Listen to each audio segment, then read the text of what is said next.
आता आपण सगळेजण पाहत आहोत की पंढरपूरमध्ये, लातूरमध्ये बऱ्याच ठिकाणी आपले धनगर समाज बांधव सगळीकडे उपोषणाला बसलेले आहेत। आपली 70-75 वर्षापासूनची मागणी आहे की एसटीच्या आरक्षणाची अंमलबजावणी तात्काळ व्हावी। त्या गोष्टीला आपण कितीतरी वर्ष झालं झगडत आहोत तरीही सरकार लक्ष देत नाहीये। असं नाहीये की आत्ताच उपोषणाला बसलेले आहेत, याआधीही खूप बांधव उपोषणाला बसलेले आहेत, पण सरकार दरवेळी काही ना काही निष्काळजीपणा म्हणण्यापेक्षा दुर्लक्षपणा करत आहे या गोष्टीकडे। आणि धनगर समाजाचं यामध्ये खूप मोठं नुकसान होत आहे। किती दिवस आमचे समाज बांधवांनी मेंढ्याच पाळायच्या किंवा दऱ्या डोंगरात फिरत राहायचं। आमच्या समाजाला कुठंतरी स्थैर्यता लावायला हवी आहे आणि ती स्थैर्यता लाभण्यासाठी आम्हाला एसटीच्या आरक्षणाची गरज आहे। आणि त्यासाठीच आम्ही आज सगळं समाज बांधवांनी कोल्हापूर असेल, लातूर असेल, पुणे असेल, सगळ्या ठिकाणी सर्वांनी रस्ता रोको केलं होतं। आणि हा एक प्रयत्न आहे सरकारला याच्यातून सांगण्याचा की तुम्ही लवकरात लवकर याच्यात लक्ष घाला, अन्यथा आम्ही सर्व समाज बांधव अजून तीव्र स्वरूपात याचा उद्रेक होईल या गोष्टी।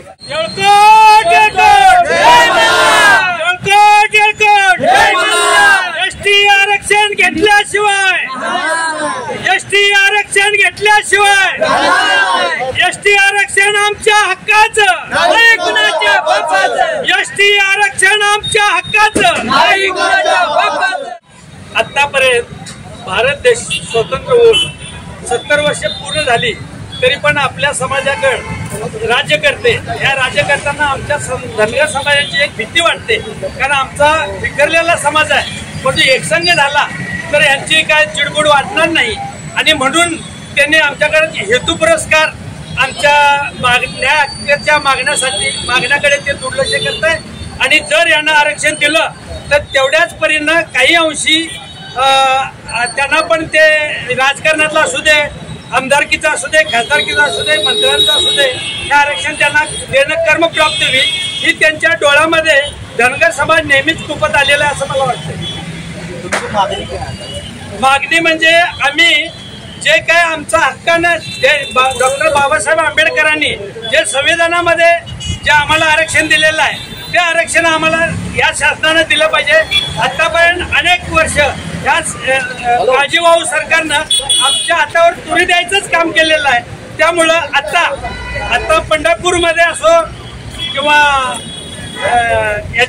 या बाकीच्या ठिकाणी आमचे जे समाज बांधव अमरण उपोषणला बसलेले आहेत, तर यांना जर काय थोडीफार जर दुखापत झाली तर कंप्लीट महाराष्ट्र पेटल्याशिवाय राहणार नाही असं मला वाटते। आणि या सगळ्याला सरकार कारणीभूत असेल असं मला वाटतं। एसटी आरक्षण घेतल्याशिवाय आम्ही गप्प बसणार नाही। आतापर्यंत आम्ही आश्वासनाला बळी पडलो आणि शासनकर्त्यांनी आम्हाला नुसतं झुकवण्याचं काम केलं। तिथून पुढे आता आमचा सगळ्या संघटना एकत्र येऊन आणि आम्ही सगळा समाज एक होऊन धनगर म्हणजे एक असं समजून आम्ही इथून पुढच्या लढ्यामध्ये सर्वजण सहभागी होणार आहे। आणि आतापर्यंत जे सरकारने डोळेझाकपणा केलेला आहे तसं त्यांना डोळा उघडायचं काम आम्ही केल्याचं थांबणार नाही।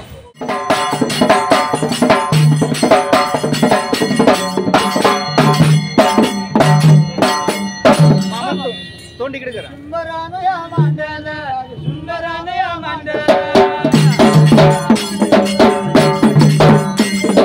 कोल्हापूर या जिल्ह्याला, छत्रपती या किल्ल्याला,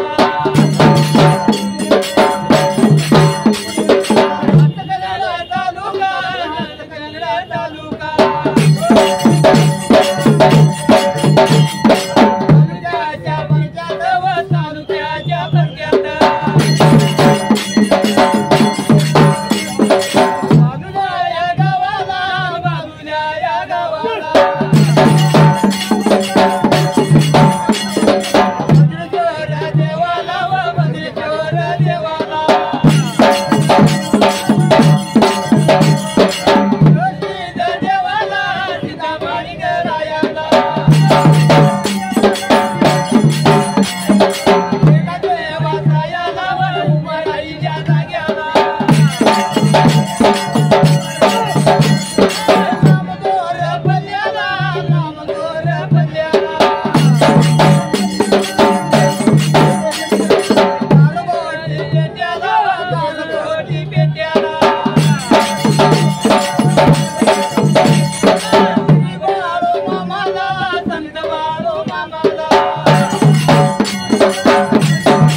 दया तुपात मथुर हात मातुरच्या गावड्याचा